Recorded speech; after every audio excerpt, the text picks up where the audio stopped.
y con las manos lo levantaba, y él siempre andaba con camisas tapando sus cicatrices. Cicatrices producto de la pobreza.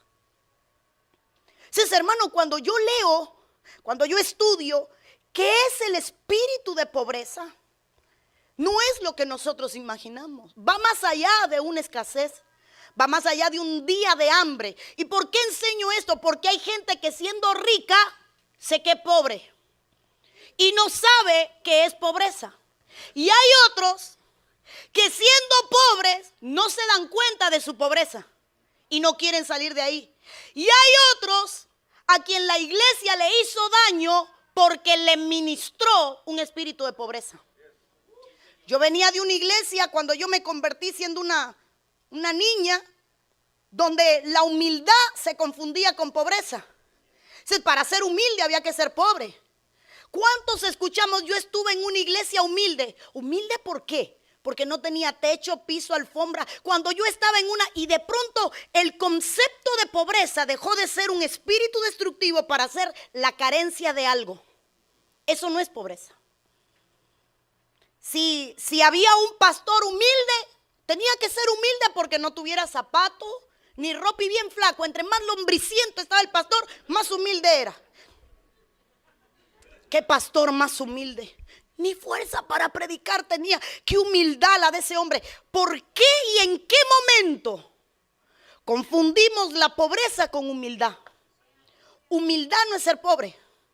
Humildad es que siendo el más rico, no se te olvide que todo lo que tienes viene de Dios. Humildad no es vestir mejor que nadie, sino que tu ropa no te haga sentir superior a otro. Humildad no es tener un bolsillo vacío de dinero, sino teniéndolo lleno de dinero, poderle dar al que no tiene. Pero la pobreza se volvió una administración. Y uno de los orígenes de la pobreza, hermano, tristemente se remonta a la iglesia. ¿Por qué razón? Porque en la época feudal, la iglesia se convirtió, hermano, en una herramienta de represión y de castigo. De ahí viene la Santa Inquisición, donde el diezmo no venía por amor, era una imposición, era un impuesto sobre el pueblo. Así como los sistemas, los gobiernos humanos ponían impuestos, la iglesia católica imponía un impuesto. Y desde entonces, mire de dónde viene ¿por qué me hablan de diezmo? Hoy vamos a la raíz de muchas cosas. Es que el diezmo, ¿por qué hay que imponer el diezmo? Hermano, hay gente que te deja de oír como predicador cuando tocas el tema dinero.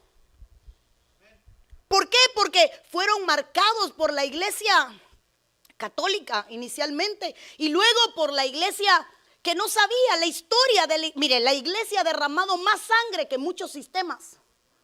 Si alguien curaba con hierbas, era brujo, había que quemarlo en una hoguera. Entonces la iglesia era una amenaza, era la muerte. La iglesia era temor. La gente no iba al culto por devoción, sino por temor. La gente no profesaba la fe por convicción, sino por temor. Y la iglesia se convirtió en un yugo que generó pobreza. Empezó a cobrar por el perdón de los pecados.